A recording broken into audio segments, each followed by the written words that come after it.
Hey, what's up? This is Kevin from Kevin's Barbecue Joints, and in this episode, I talked to Will and Nichole Buckman from CorkScrew BBQ, which is located north of Houston in the Woodlands area.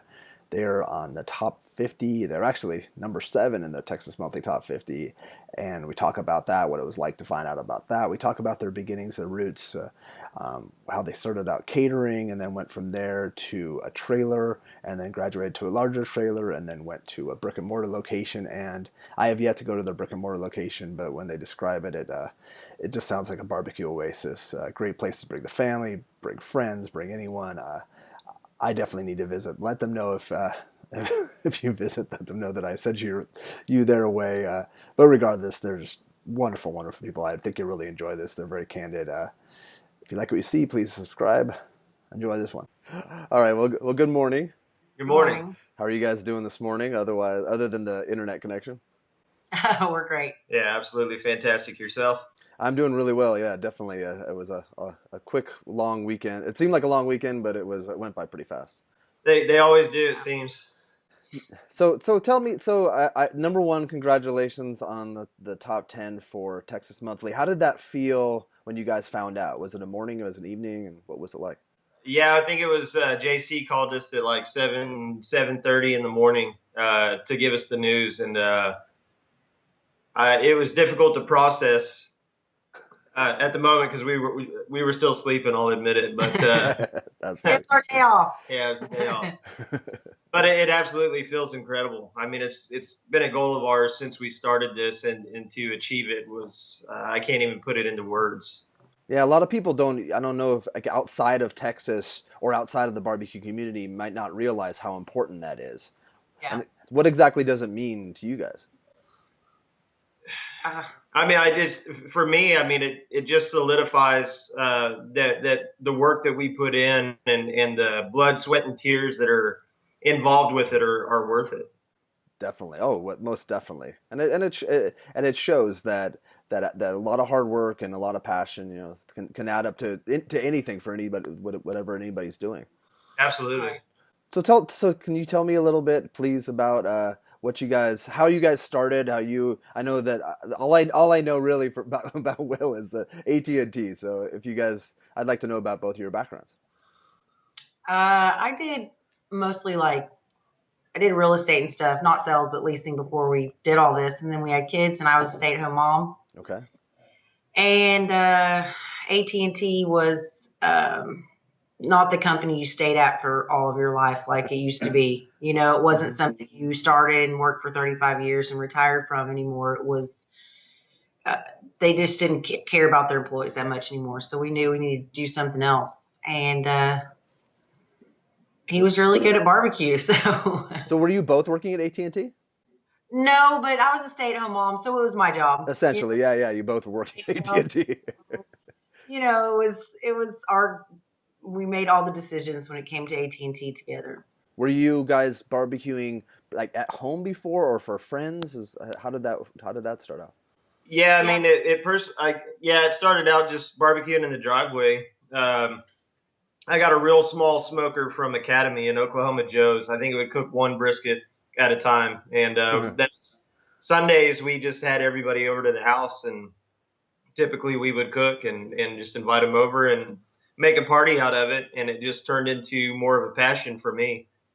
And then how did you guys graduate from the Oklahoma Joe's? Did you guys get a bit larger offset smoker or?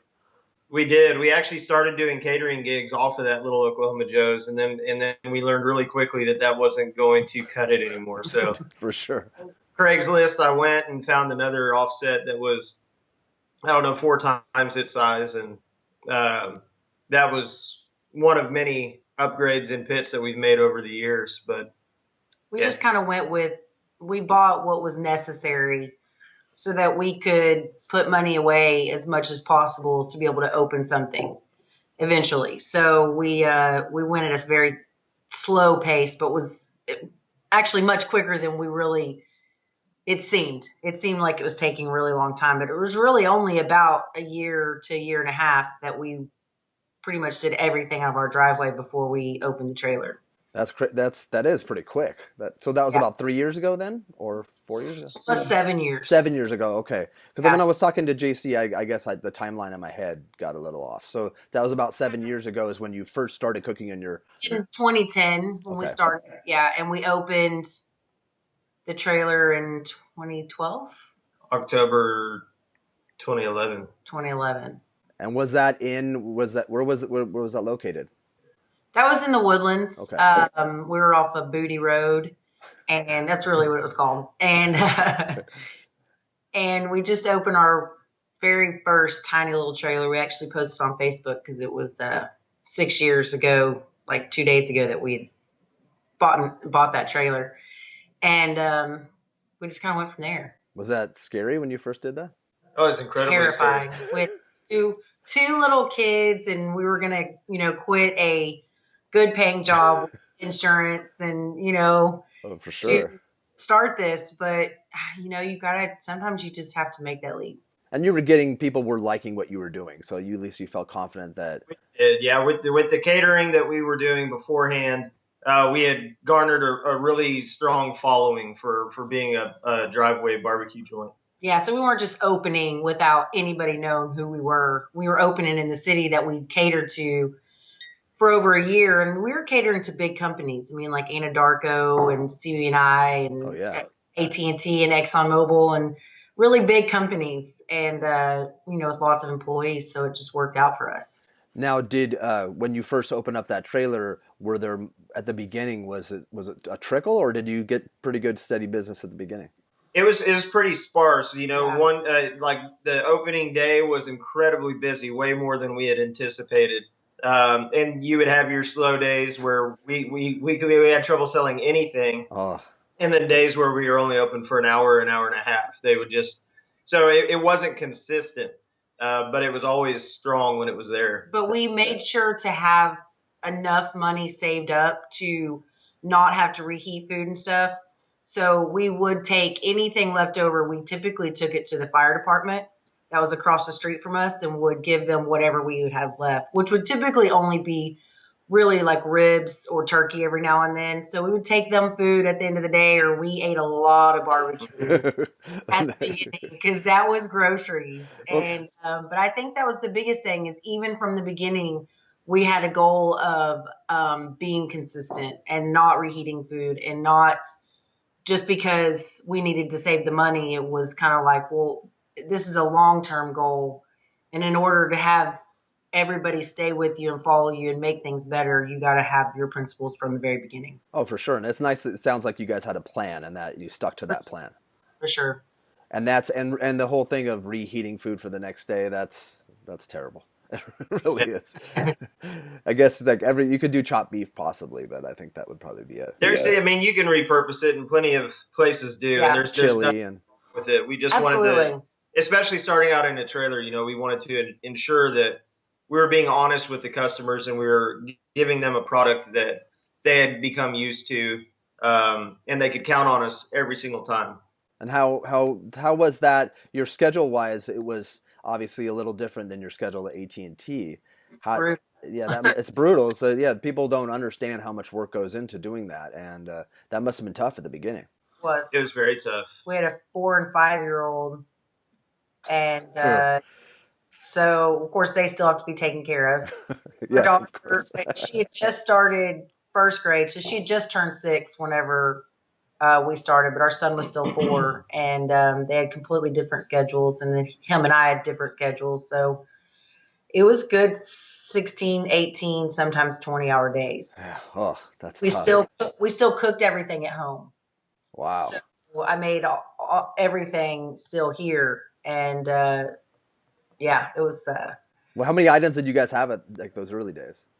pretty much the same thing we have now. Yeah, the menu's almost identical. Really? Wow. Yeah. That's even the desserts? Yeah. Yeah. Oh, that's I good. cooked out of a toaster oven. For real? Yeah. Oh, that's so cool. Everything was made in a toaster oven or on this little tiny it was a electric smoker that was in the trailer we bought, but we used it as an oven to bake potatoes. So we put our beans in there, and we put the potatoes in there to cook for the day. And then our pit sat outside, which had the pit room and everything that we had built. Wow. And yeah, so it's easy to us now. I mean, it's hard, trust me. But yeah. Coming from where you were, it's a lot easier in that context. Yes. So then when did you decide, okay, we need to, or were you always thinking a brick and mortar is always in the future? So we never really looked too far ahead into the future. And we still don't. We're kind of just in the now. Let's make sure that we're taking care of this business the way that it needs to right now. And as the business grew, then we would assess the situation and figure out what the next step for us would be.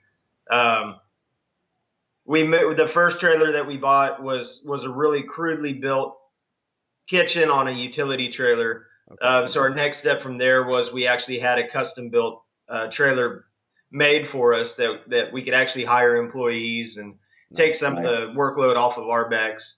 And that was the next progression. We did that for a couple years. And then at that time, we did know that brick and mortar was imminent. We were going to have to pull the trigger and do something. And the timing was right. We lucked out. We found the perfect building. We were able to strike a deal the day we met the owner, and it was all said and done. So how big is that location? I apologize, I haven't been there. I plan on coming. That's okay. It's what is the building? It's 4,000 square feet. Yeah, the building's about 4,500 square feet, and it sits on a half an acre. Oh wow! And so the parking's pretty crude. We're working on that. Trust us. Okay. It was way in the plans until Hurricane Harvey, and that set us back a little bit because we had to close for 6 days, which was, 2 Saturdays and a Friday. Oh wow. So that was pretty brutal, but so we are working on getting that taken care of. But we have a huge yard that's so pretty, and all the kids playing it, and it's just like being at a barbecue at your friend's house. I mean, we have that's killer. Footballs out there, and different games and dump trucks for the kids to play with in the dirt, and picnic tables and music, and I think it's just really fun. I think it's just easy. You can sit inside where it's AC, or you can go outside and just let your kids run around and enjoy a beer and talking with your family and not feel so rushed. That sounds ideal. That sounds like a little oasis. And it's got a train track, and it's pretty set back on the side, and it's covered in trees and pecan trees, and it's just really nice. It's definitely got the backyard feel to it. Yeah. You feel like you're at a friend's house when you're at Corkscrew. And then, so you guys are open Tuesday through Saturday? That's correct. From 11 to 6? Until we sell out. Okay. 6 is just kind of I don't know. We had to put a time on it, exactly, yeah. Ask for a time. And everybody asks for a time, so we just set a time, and I think we've gotten right to it. Maybe sold the last sandwich right at 6 o'clock before, but it's pretty rare. So if people want to make sure they get everything they want to get, they should get there early. But what's the latest? Like, do you usually sell out with a brisket around 3 o'clock usually? Or? There's no telling. Sometimes briskets that's our last thing, and sometimes it's typically never the first thing because that's what we have the most of. But like I tell everybody, Tuesday through Thursday is like the best day to go, and 12:30. After 12:30 is probably like the golden time, because from 11 to 12:30 is like insanity. Everybody wants to get it and take it back to work, and there's a lot of food, and sometimes they're doing meetings and stuff like that. So good sweet spot's like 12:30, and it's pretty rare to be out of something by 12:30. Oh, that's fantastic. And I'm sure that during that rush hour, it's pretty intense and a lot of pressure for you. Yeah, it's great though. No, that's important. You can do pre-orders too. Is that something you guys do? We do Tuesday through Thursday. We do like a buffet, or you can order meats by the pound. We do all the menus are on our website. Okay. And but we don't offer like the buffet or the meat by the pound, anything. We don't offer any kind of sliced meats on Friday and Saturday. We were doing it, but we were just so busy those days. It was just becoming impossible. There's 3 meat cutters. It's me, Will, myself, and another guy, Austin. Okay. And I do all the cut orders for the buffets, but they need my help on Friday and Saturdays. So I just couldn't do both. Okay. So cut that out. So we do whole meats all week, Tuesday through Saturday. You can order, a whole brisket or whatever. Okay, gotcha. Okay, that makes sense. And I noticed too that you guys have a pretty unique menu. You actually have tacos. You have potatoes too. Yes. We do. How are Yeah, those? all that grew from really the trailer. Thinking when we opened the trailer, thinking that we needed to set ourselves apart and have unique items to draw people in. And unfortunately for us, that worked way too well. So they It's just stuck. kind of had to carry over and stay on the menu. But it's great. Yeah, people love the tacos and the specialty sandwiches, and it just they're staples now. You Yeah, it can't. seems like I see a lot of photos and I see a lot, and some people do expect that probably now. So Yeah. Yeah. The tacos are great though. So we get our tortillas from a very small little tortilla, like Taqueria. taqueria, little family owned tiny thing that they make fresh tortillas every morning. And they are one of the only places we could find that had fresh corn tortillas. Oh, fantastic! Yeah. So we pick those up every single morning. Our manager goes over there and gets however many they can give us. And so they're really good and, light and not like store bought, which we did for a long time. Well, that's and yes, there's something about fresh tortillas. I seriously, you could just eat them by themselves. Whatever. Absolutely. Yeah, they're great. And then the sausage. Do you guys make your own sausage, or do you get sausage from a sausage purveyor? Or? A purveyor. We've got a local butcher here that makes that sausage for us. It's anybody who's ever done it knows that sausage is just way too tedious, and it's almost a liability. You have to make it in a really controlled environment For sure. to stay out of risk of making customers sick, and we just don't feel like we have the facilities to do it ourselves. Otherwise, we would. We have all the equipment. We have the recipes, but and they're going off of probably a recipe you guys have given them, right? Absolutely, yeah. Definitely. So then your biggest seller brisket? That is the biggest seller. And then Yeah. and you guys are cooking with red oak? Yeah, we use red oak exclusively. All right. And then do you feel that like your barbecue style has changed from the beginning? Like do you think you've learned a lot since your obviously from your early days, but from the early days of the trailer, are you cooking differently at all, do you think? Absolutely. Yeah, I have a lot more time now to focus on my craft rather than, the entire business, which is a good thing. And it has progressed. It has evolutionized, I guess, if you will. In the early days, I had a bad tendency of rushing the cook along, cooking really hot, really fast, getting it done, getting it off so I could get home and get some sleep. Mm-hmm. And I've got the time now to where I was able to, back off, slow it down. We're going for consistency here. And it's really come a long way. And really.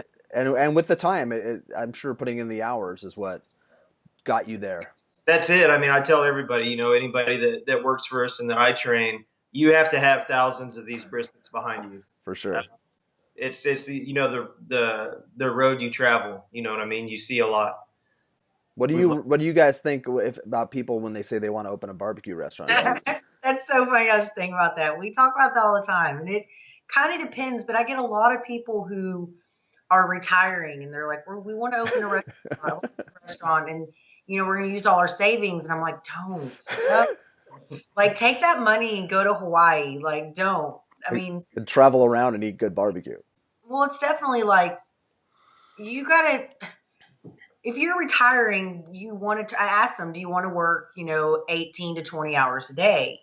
And they're like, no. And I'm like, well, that's what you're going to do at the beginning because you've got to get customers and you can't pay employees. For sure. So, that's what you need to prepare yourself for. If you want to open a restaurant, open something like, I don't know, Freebirds, where you just, make a salad or taco bar. Not saying that that's not hard, but you can hire people and you don't necessarily have to be there 24/7. And create a process. Yeah, I think that makes it a lot easier. It's yours. I mean, you have to be there. You're the pit master. It's not just that easy to turn around and train somebody. And that's also too why when people open multiple locations, it makes it harder for them to stay consistent. It does. I mean, it gets diluted. The more you try to do, it gets watered down. It's unavoidable. It really is. Did you guys travel around at all and like to Austin, Lockhart, Elgin, to study at all, or was it just kind of you eat barbecue as just in general? That was something you Yeah, did. I mean, we fly by the seat of our pants. So honestly, we didn't do a whole lot of market research before we opened. There really wasn't. We just put both feet in Yeah. and went for it. Since then, we've met a lot of fantastic people, traveled around, ate at a lot of excellent restaurants, and what a great community it is. Yeah, what does that barbecue community mean to you guys?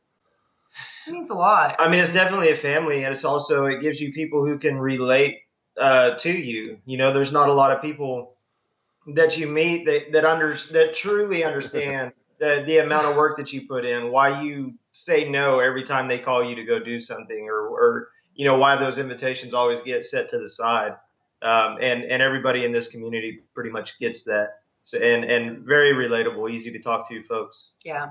I mean, you have kids, you get one day off. I mean, today, yes, we're closed, but you know, he's got to go and do a whole bunch of stuff at the restaurant. I got to go do everything I can for, you know, our kids today, as far as like they need food. So I have to go to the grocery store and, you know, they need this for school and that for school. And then, you know, my daughter's football game's at 4 and it's like, you know.